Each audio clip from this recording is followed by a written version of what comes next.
No one gets past question 3. The instructor warned the human was O. The training hall Consortium Academy of Ascendancy was alive with a hushed tension, the kind that could bend even the most stoic recruits into silence. The ceiling arched high above, crystalline plates refracting the artificial light into ripples of green and silver. Holographic consoles flickered across the marble-like floor, arranged in rows for the candidates seated on transparent chairs. They were not ordinary students. Each one had been selected from across the consortium's member species. Reptilian SCYRN with scales glistening like obsidian. Translucent Fari whose bodies pulsed faintly with inner bioluminescence. Towering Vexorians with their arms folded in careful discipline. All had survived centuries of tradition and brutal preliminary tests.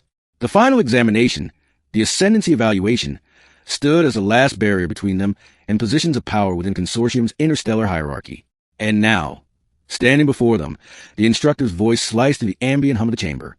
"Remember what I told you," said Instructor Vaynar, her elongated, angular face hard as carved stone. Her robes shimmered with circuitry that recorded her every word. No one gets past question 3. A murmur stirred among the recruits, quickly silenced by her raised hand. You may think yourself prepared. You may believe your worlds raised you for this. But question 3 was forged not to test knowledge, not even to test endurance, but to reveal what lies beneath the masks you wear. It unmakes pretenders. It strips away illusion. And it does not forgive failure. The silence returned, heavier than before. Some recruits shifted uneasily. Others straightened, forcing courage into their spines. At the far right of the hall, one figure sat upright, hands folded neatly on the desk before him, his name written in alien glyphs on the display, translated into Consortium standard as Kalen Ward. He was human, the only human ever admitted into the ascendancy evaluation, beginning the unlikely candidate. Kalen's presence was already an anomaly. Humanity was young on the interstellar stage. Their ships barely scratched the edge of the Orion Arm. Their political clout was negligible compared to great empires gathered in Consortium.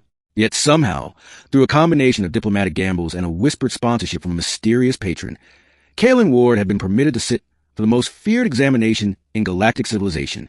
The other candidates eyed him with varying shades of disdain, curiosity, or indifference. Humans were fragile. Their brains lacked the expanded neural lattices of the Fari, the dual memory cores of the Vexorians, or the predatory instincts of the SCYRN. What chance did a soft-skinned mammal from an unremarkable planet stand against the evaluation's cruelty? But Kalen had not come to measure himself against others. He had come for answers.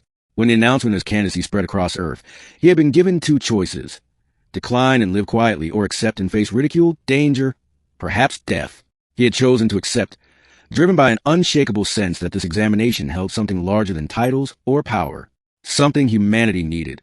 The chamber dimmed. Holographic glyphs bloomed across the ceiling. Instructor Vaynar's voice echoed. The evaluation begins. Good luck, aspirants. You will need it.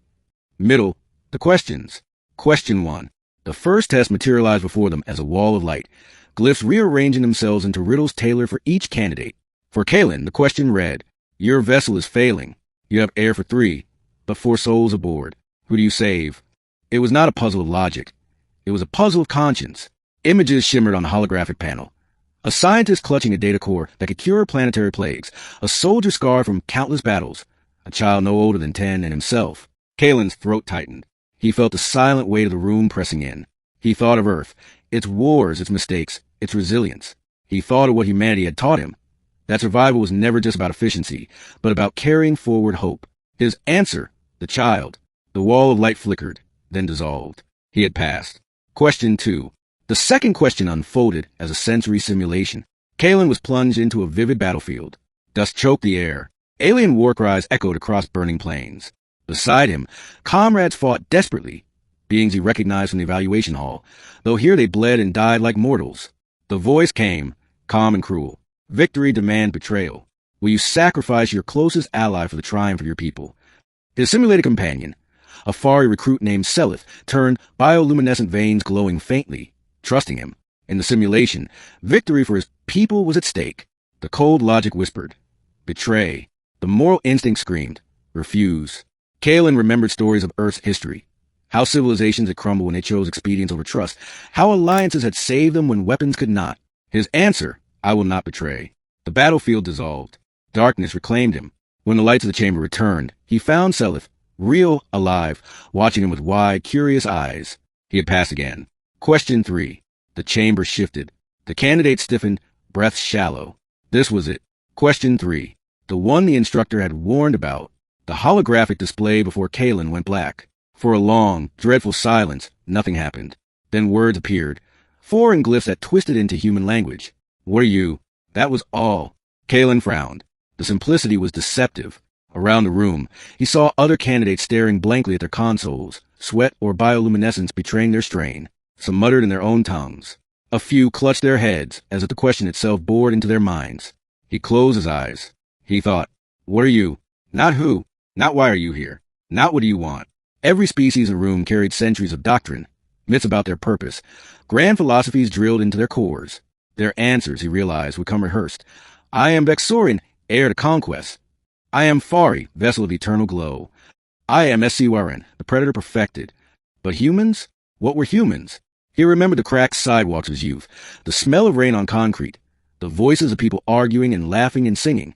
Humanity had no single definition. They were contradictions, brutal and compassionate, foolish and brilliant, terrified and courageous. Kalen opened his eyes. His console pulsed, waiting. His answer, I am unfinished. The words glowed on the screen, then dissolved. And then, to his shock, the console flared green. He had passed. Collapse of the room. Gasps rippled through the hall. Some candidates convulsed as their consoles turned red, signifying failure. Others simply slumped unconscious. By the time the storm subsided, more than half the room was gone. Kalen sat frozen, his chest pounding. He glanced at Selith, who still sat upright, her face pale but determined. Across the chamber, a SCRN warrior's claws clenched, his console glowing red before he was silently escorted out by drones. Instructor Vaynar returned to the dais. Her gaze scanned the survivors with something between pride and sorrow. You have survived what so many could not, she said softly. But understand this. The ascendancy is not merely a seat of power. It is a crucible. Those who answered falsely were not punished. They were revealed. Her eyes fell briefly on Kalen. For a heartbeat, something unreadable flickered across her expression. Curiosity, perhaps even respect. The hidden test. The examination continued. Physical challenges, memory trials, debates in consortium philosophy. Yet for Kalen, everything seemed changed after question 3. He noticed how the instructors watched him more closely, how candidates whispered when he passed another stage, how some avoided him altogether, as if a survival question 3 made him something uncanny. Late one cycle, when the chamber emptied, Vaynar approached him alone. Human, she said, her voice low. Do you know why no one passes question 3? Kalen shook his head. Because they answer with what they have been told they are. An evaluation sees through it. Only one who admits what they are not, who accepts incompleteness, can move beyond. You answered as your kind always lives, in becoming, not in being. She leaned closer. That is why you were permitted here. The consortium wonders if your species' greatest weakness, your instability, might be the galaxy's hidden strength. Her words struck him like a bolt. He realized then that humanity had not been a curiosity in this examination. They had been a test subject. The ending, a choice for humanity. The evaluation neared its end. The final stage was not a question, but a choice. The surviving candidates were ushered into a chamber whose walls shimmered with stars, projections of Consortium's domain. A voice filled the space, deeper than Vaynar's, resonant as though the universe itself spoke. You have proven yourselves. But ascendancy is not merely for the individual. It is for the world behind you. Each of you may choose. Join the ascendancy, and your species will rise in influence or refuse and return to obscurity. But know this, once chosen, the fate of your people is bound to your decision. Gasps echoed. Some candidates fell to their knees, swearing oaths of loyalty. Others hesitated, trembling. Kalen stood still, heart hammering. This was what it had always been about. Humanity's place in the galaxy. His answer would shape centuries. He thought again of question 3. What are you? Unfinished. Yes, humanity was not ready to lead the galaxy. Not yet, but they were ready to learn, to grow, to stumble forward with stubborn hope. He raised his voice. I will join, but I do not bind humanity to my choice. We are not ready for ascendancy. Not yet. What I bind here is myself. Let my people remain free to choose their own path. The chamber fell silent. The stars on the walls shimmered, then blazed with a brilliance that forced all to shield their eyes. When the light faded, the voice spoke again, softer now. A rare answer, an unfinished answer, and perhaps the only true one. Epilogue. When Kalen Ward emerged from the evaluation, whispers followed him across the consortium. The human who had passed question 3. The human who had refused to bind his species in chains of glory. On Earth, many called him a fool. Others hailed him as a visionary. But Kalen knew the truth.